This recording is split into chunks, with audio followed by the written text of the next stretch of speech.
Hey everybody, welcome back to the Dungeon Dive Hobbycast. I hope everybody is doing well.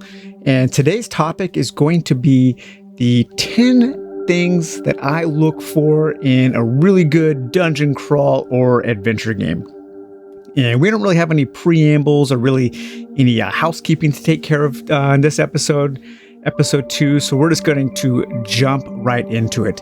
Now, I'm not saying that these are the only things that I look for, or that if a game doesn't have like a lot of these that I won't like it, because there are some games, there's at least one game in my top 10 that doesn't have a lot of these qualities, but what it does have is a lot of fun factor. And so, but when I'm thinking, if I were to design my own dungeon crawl or adventure game, or I would pay somebody to design a game tailor-made for me, these are 10 things that I would find very important in determining how much I would enjoy the game. So let's get right into it. The first one is an extensive bestiary. And oh, by the way, these are not really in any order. So an extensive bestiary, what I mean by that is the game has a lot of monsters, a lot of different monsters for you to face, for you to fight, and they feel different. It's not just like reskins of the same monsters. The monsters or the adversaries that you're going to be fighting, they do feel different. They have different stats, they have different powers. Maybe you have to use some different tactics. And I really appreciate that when it is right out of the box, when you can open up a game and you have a lot of options right away. And so what I'm going to do as I go through these topics, I'm going to take a look at the games that were in my top 10, because I just finished my top 50 games of all time. And I'm going to mention the games in my top 10 that I think do this particular rule well. And the first of those is Warhammer Quest from 1995. That has it comes with that role-play book that just has an absolute ton of monsters right out of the box to use all kinds of different powers. Of course, you don't have the minis, but you can always proxy, and if you already had the minis from Warhammer Fantasy Battle, then you were all set. Warhammer Quest Silver Tower does if you buy the Chaos Adversary pack separately, and that adds a lot of really cool monsters that you can use. Sleeping Gods, and the next three, Sleeping Gods, Machina Arcana, and Explore It, they don't really have bestiaries because you're just kind of flipping over cards. You're not choosing the monsters to face. But all three of those games do have a very good variety of different monsters to fight, and they do feel different, especially Explore It and Sleeping Gods, and for very different reasons. Or I should say, I'm sorry, Machina Arcana and Sleeping Gods. The monsters in Machina Arcana have very interesting and very different powers, and the monsters in Sleeping Gods, they have this weird kind of like spatial element where you have to destroy them in certain ways and apply splash damage to adjacent monsters, and it's really cool. And then finally, of course, where there is Warhammer Quest, there is its derivative, Shadows of Brimstone. And once you start the base games, while they don't have a ton of variety, once you start adding in expansions, you can just get like close to probably 100 or so different monsters that all have different powers.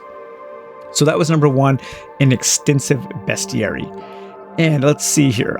Number two, we have if the game has an extensive campaign, if the game has a long campaign, I prefer it to have a character campaign over a narrative campaign.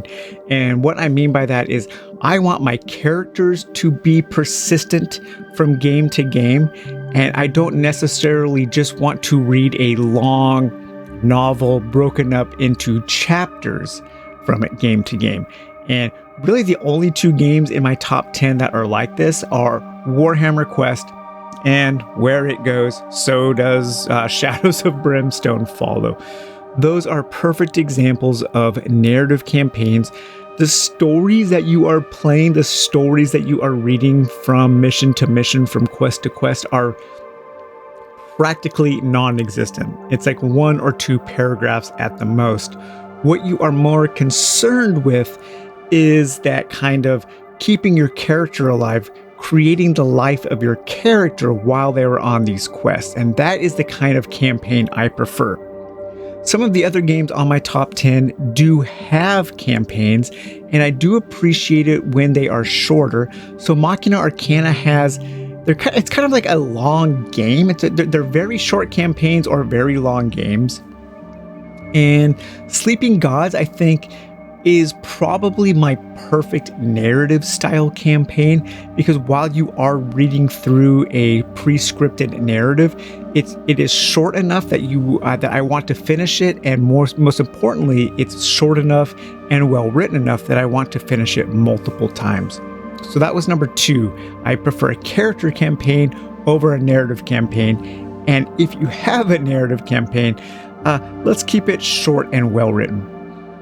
Number 3 is going to be fast-paced combat. So I talked a little bit about this in my last episode of what I talk about when I talk about dungeon diving. And as a side note, I think those episodes are going to be coming over to the podcast feed. And I'm also probably going to be, when I make those episodes, I'm probably going to be keeping them more like just an audio podcast rather than just my talking head.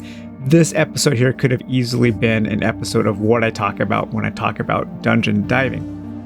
But fast-paced combat, I don't like combat that just kind of draws on and on, where the two combatants are just sitting, base to base, many to many, standee to standee, and you just take turns going back and forth, rolling dice, whittling away. It's just kind of this war of attrition.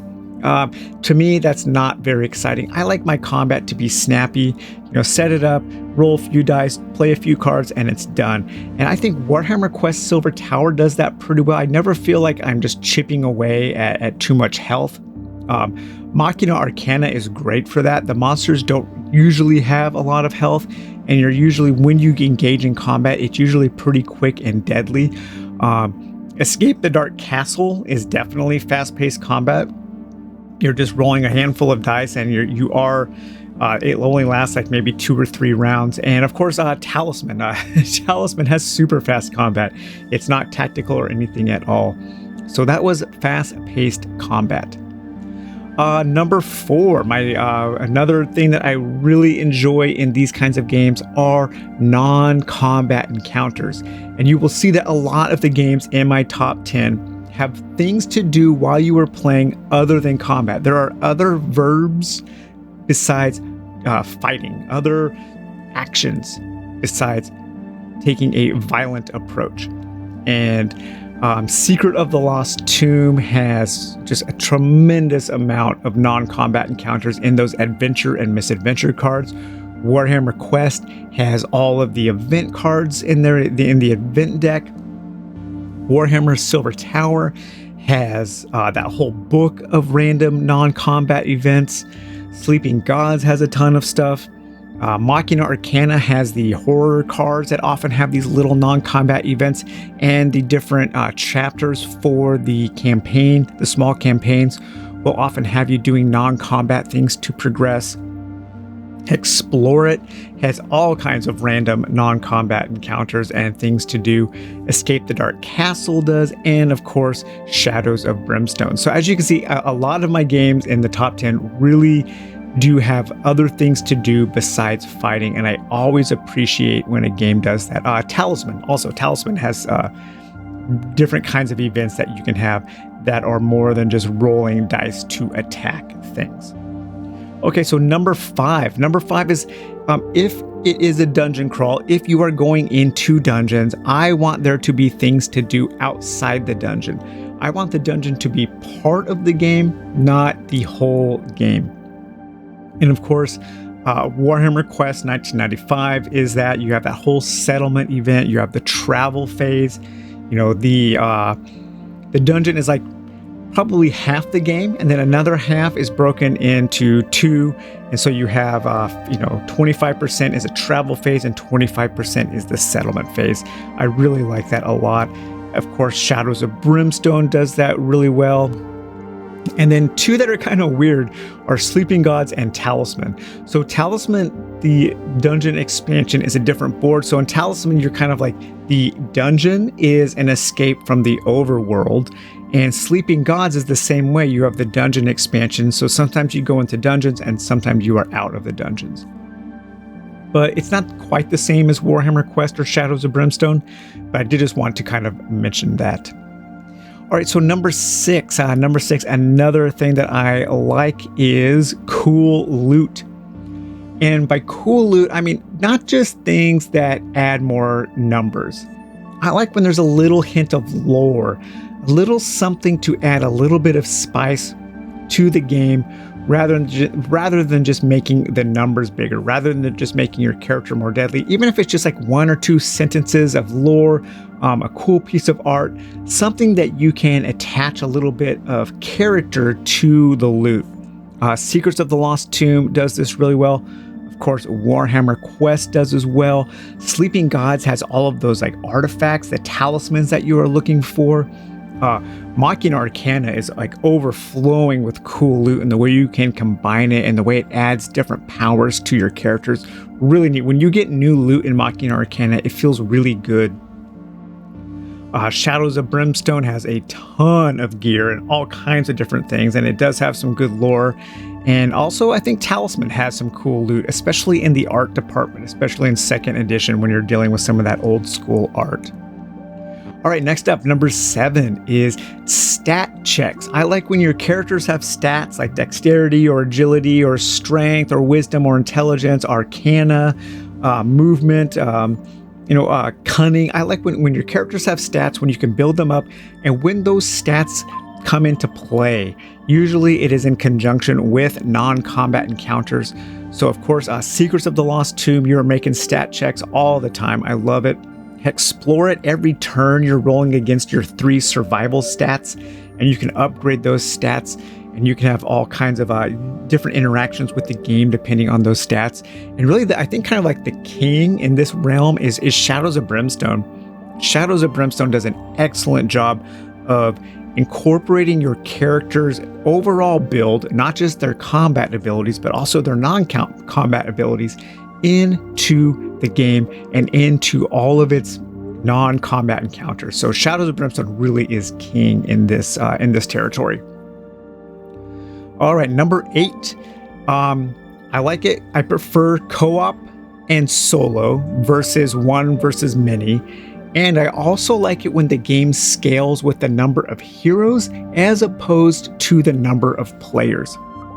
So I am going to do a whole episode soon on co-op, solo, and one versus many, and competitive games, talking about all of those and why I prefer one over the other.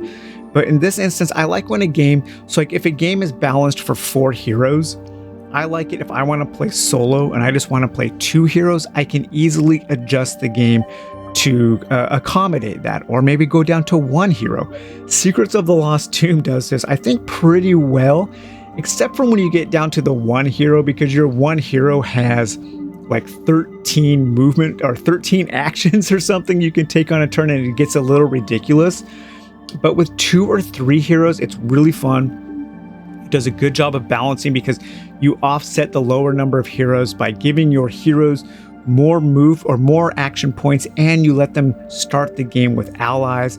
Machina Arcana scales incredibly well. You can like very easily, not easily that the game is easy, but it scales down to 1 hero, and it's a fun game with 1 hero.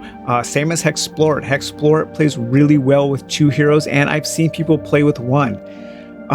Shadows of Brimstone also does this pretty well, although it's much harder at odd numbers than it is at even numbers. So if you're going to play 1 hero, it is a lot harder than it is than playing with 2. All right, so that was number 8. And then now number 9. Number 9 is a sense of exploration. So I have a whole episode of what I talk about when I talk about dungeon diving based on exploration. I will get that over to the podcast feed soon. But what I mean by a sense of exploration is I know that games don't really have exploring. You're dealing with a closed system. But I like to feel like I am discovering things while I'm playing. And I like to feel that there is a chance that something really crazy can happen. Secrets of the Lost Tomb is is absolutely king of this, just in the way that the tiles work with the adventure cards and the scenario. It's a perfect kind of just melting pot of those elements that create a sense of exploration. Warhammer Quest does a pretty good job. Silver Tower, I think, does a good job with the most limited amount of components out of all of these games. Sleeping Gods is a great game for exploration, because you can just, once the game starts, you can set out in any direction you want to, and you will come across really cool things to experience. Hexplore It has a great sense of exploration as you are building the map, as you are moving around the hexes, as you are finding different quests to go on, different monsters to fight. It does feel like a great expansive overworld to explore. And of course, Shadows of Brimstone. Shadows of Brimstone, this is where Shadows of Brimstone is just not quite as good as Warhammer Quest, just because it is a more linear exploration. Exploring through the different mines doesn't really mean anything, because you can never really find a dead end, but it does offer that sense of exploration because of the random elements. And finally, speaking of random elements, number 10, I like lots and lots of random elements in my games. I love randomness. I like not knowing what's going to happen. I like making a plan and having it be completely ejected out of the window because of randomness. And as you can tell, a lot of my games on my top 10 have a lot of randomness. Secrets of the Lost Tomb, Warhammer Quest, Warhammer Quest Silver Tower, Hexplore It, Escape the Dark Castle, Shadows of Brimstone, Talisman, Dungeon Quest. All of these games are really built around random things happening and then expecting the players to react. I like taking a reactive mode to the games that I play, and I find that I have the most fun when I do that. So those are the 10 things that I look for in a really good dungeon crawl or adventure game. That was an extensive bestiary, character campaign over narrative campaign, fast-paced combat, non-combat encounters, things to do outside the dungeon. Just a change of scenery, I think, is a good way to think of that.